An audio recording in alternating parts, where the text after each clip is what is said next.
نن چې په باینانس کې تاسو ته کومه انویسټمنټ سټریټجي ښودل غواړم، په دې سټریټجي باندې بلها خلکو په زرګونو نه بلکې په لکونو روپۍ وګټلې، او دا د ټولو نه سیف طریقه ده د انویسټمنټ.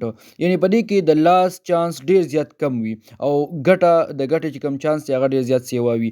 دی ته وایي آټو انویسټ. یعنی آټو انویسټ یو داسې طریقه ده، دلته به تاسو بیا سرچ کوئ آټو انویسټ، تاسو ته به راشي داسې اپشن آټو انویسټ والا، دی باندې تاسو کلیک کړئ.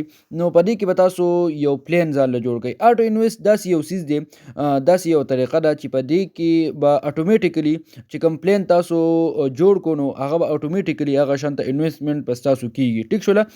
دلته تاسو پلان چې دی هغه کریټ کولی شئ، یعنی تاسو خپل پلان چې دی هغه جوړولی شئ. ټیک شو. دا پورټفولیو ده، بیا پسې انډیکس دی، دا آل کرپټو ده. ټیک شوله. په دې کې تاسو ته هر یو کوین ته مخامخ کریټ لیکلی دی. ټیک شوله. کم کوین کې چې تاسو انویسټمنټ کول غواړئ او تاسو وایئ چې موږ په د هغې نه خبر هم نه یو، ټیک شوله، څوک چې په اے بي سی باندې د باینانس نه پوهېږي هغه دې همدا طریقه فالو کړي، انشاءالله چې زیاته فایده به ورته کېږي. دلته یې رومبې لیکلي نیم آف د پلان. ټیک شوله.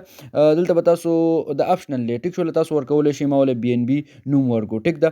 بیا به دلته تاسو څه وکئ، کاین الوکیشن چې کوم دی نو تاسو 100% دغه کوئ که 90% هر څومره چې تاسو کول غواړئ. ټیک شول. دلته هم دا 100% باندې تاسو پرېږدئ. لاندې انویسټمنټ اماونټ، اوس تاسو به څومره انویسټمنټ چې دی هغه په دې کې کوئ. ټیک شوله.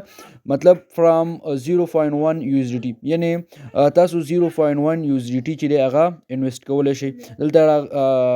دلته یو بل اپشن دی، خو هغه دې نه وروسته به وایو. موږ فار ایگزامپل دلته سلیکټ کو 0.10، یعنی یو 0.10 چې دی دا به انویسټ کیږي. څومره وخت کې به آی وانټ ټو انویسټ دس ان ډیلی، په ډیلی کې هم تاسو کولی شئ، 12 اور کې هم کولی شئ، په 1 اور کې هم کولی شئ. ټیک شوله. یعنی زما به 0.1 چې کوم ډالر دی هغه په 1 اور پس چې دی هغه به انویسټ کیږي. په څه کې؟ په دغه بی ان بی کې. یعنی که ریټ هر څنګه وي، ټیک شوله، په هر ریټ به په 1 غنټه پس به زما 0.1 ډالر چې دی هغه په دې کې انویسټ کیږي. نو په دې کې فایده دا وي چې کچرې مارکیټ چې دی هغه په ښکته باندې ځي، نو ستا خو به په غنټه پس باندې هغه څومره ډالر چې تا دلته ورکړي 0.1 وي، 1 ډالر وي، 2 ډالر وي، هر څومره چې تا ورکړي دلته، ځکه چې ما سره اویلیبل 8 ډالر دلته، نو ما 0.1 دغه کو. ټیک شو. د 0.1 ډالر نه تاسو کم نشئ انویسټ کولی دلته. ټیک ده. نو په هر اور کې به زما 0.1 ډالر چې دی هغه دلته انویسټ کیږي. دا ډیره اسانه طریقه ده او ډیره سیف طریقه ده. ټیک شوله. نو او دا په سپاټ کې کیږي. ټیک ده. په سپاټ ټریډینګ کې دا تاسو کولی شئ. ټیک ده. نیکسټ چې تاسو ووخئ نو داسې یو فیس به تاسو ته شو شي، داسې یو سکرین به تاسو ته مخې ته راشي. دلته بیک ته یو کنفرم دی، نو که تاسو کنفرم کوئ او که نه تاسو بیک کوئ. 13 اور دا خبره پکې دا ده چې اوس دا ټایم زه تقریبا څه کم 12 بجې دي، نو د 1 بجې نه به زمونږ دا پلان شروع کیږي. کنفرم به تاسو کلیک کوئ او دلته به تاسو کریټ ا پلان د لاندې به تاسو دا ټول دې سره ایګري شي، دې ته به ټیک وکئ او ستاسو به دلته پلان چې دی هغه شیډیول شي، هغه به د آټو انویسټ چې کوم پلان دی نو هغه به وشي. ټیک ده. په دې طریقه باندې تاسو په اسانه باندې د باینانس نه پیسې ګټلی شئ. ټیک شوله.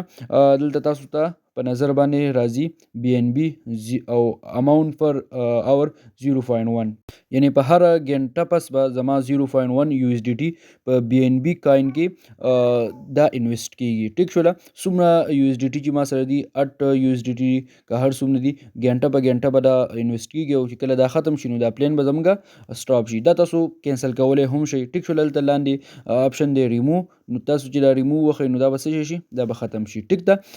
دا وا د آټو انویسټ حوالې سره. که تاسو بل کریټ کول، یعنی تاسو په یو کې نه بلکې په ډیرو کاینز کې تاسو دغه آټو انویسټ کولی شئ.